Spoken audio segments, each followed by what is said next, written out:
আজ আমি তৈরি করব আমের ঝুরি তেল। তার জন্য আমগুলো ভালো করে ভিজিয়ে রেখেছিলাম অনেকক্ষণ ধরে। কালকের আম এগুলো, কালকে ঝড় হয়েছিল তাই কুড়িয়ে নিয়ে এসেছিলো।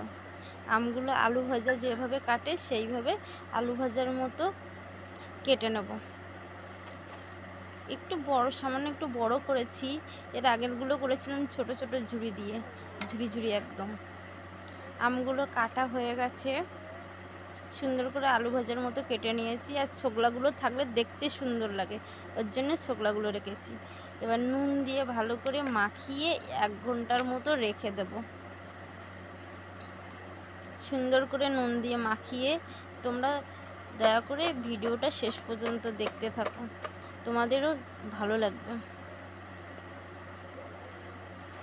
এই আমের তেলটা গরম ভাতের সাথে, মুড়ি মাখার সাথে হেভি লাগে।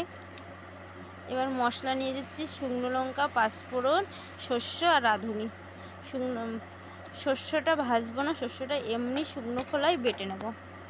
শুকনো লঙ্কাটা ভেজে নেব লাল লাল করে, ওর মধ্যে মশলাগুলো দিয়ে ভালো করে ভেজে নেব। গ্যাসটা একটু লো ফ্লেমে দিয়ে দিলাম, না হলে পুড়ে যাবে, ওর জন্য হালকা এতে ভালো করে ভেজে নেব।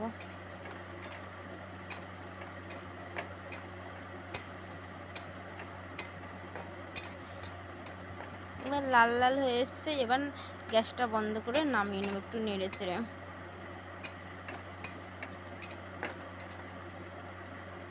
ওদিকে আমার শুকনো খোলায় শস্যটা বেটে নিলাম, এবার বাকি মশলাগুলো বেটে নেব। এবার বেটে নেব।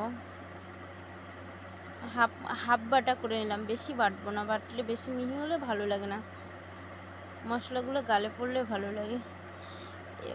এবার আমটাকে জল ঝরিয়ে নেব, আমটাকে সুন্দর করে জল ঝরিয়ে নেব।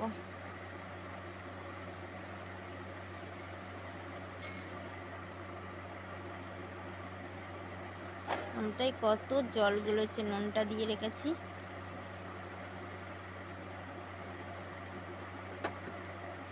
এদিকে কড়াই তেল গরম করতে দেবে। এই আচারে একটু তেলটা বেশি লাগে, আর অনেক দিন থাকে, যতদিন থাকে 2 বছর 3 বছর থাকলেও এই আমটা কিচ্ছু হয় না। জলটা ঝরানো হয়ে গেছে, এইবার একটু বিট নুন দিয়ে দিচ্ছি, একটু হলুদের গুঁড়ো দিয়ে দিলাম, আর এবার বেটে রাখা মশলাগুলো দিয়ে দেবো। বাটিটা হয়ে গেছে ছোট, সব বেটে রাখা মশলাটা এবার দিয়ে দেবো। বাটিটা ছোটো, তাই অন্য পাত্রে নিয়ে নেব।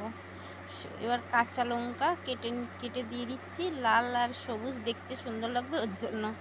আর একটু ঝাল ঝাল করছি যাতে মুড়ির সাথে আর ঝাল না লাগে।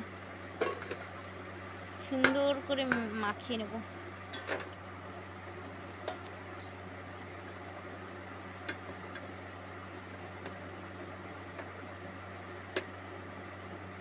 তেলটাও ফুটে এসছে, এদিকে আমি সুন্দর করে মাখিয়ে নিচ্ছি।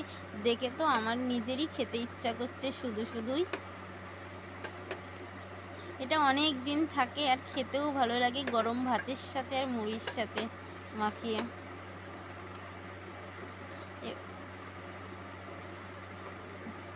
এবার তেলটাও এদিকে আমার গরম হয়ে এসছে, ফুটে গেছে তেলটা। এবার ঢেলে দেবো তেলটা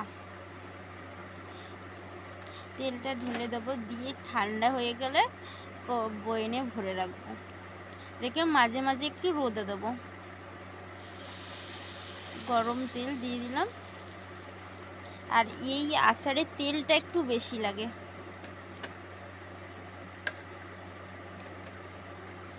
কি সুন্দর এসছে দেখুন, কালারটাও যেরকম, দেখতেও হেভি হয়েছে। এবার ঠান্ডা হয়ে গেলে কাঁচের জারে ঢেলে নেব। দেখুন কি সুন্দর হয়েছে কালারটাও। আপনারা বাড়িতে একবার বানিয়ে দেখবেন, খেয়ে দেখবেন, অনেক দিন থাকে।